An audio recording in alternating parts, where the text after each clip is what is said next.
передней и правой стойки. Напоминаю, это у меня Volkswagen Tiguan, последний рестайлинг.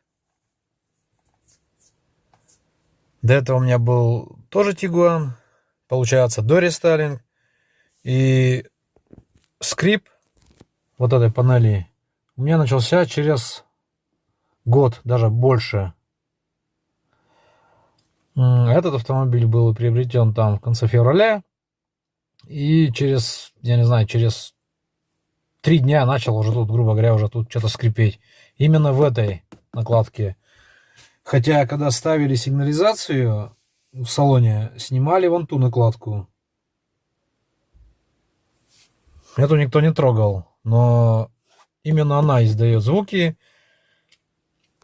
И, соответственно, вот уже полгода я езжу вот с этой, с карточкой.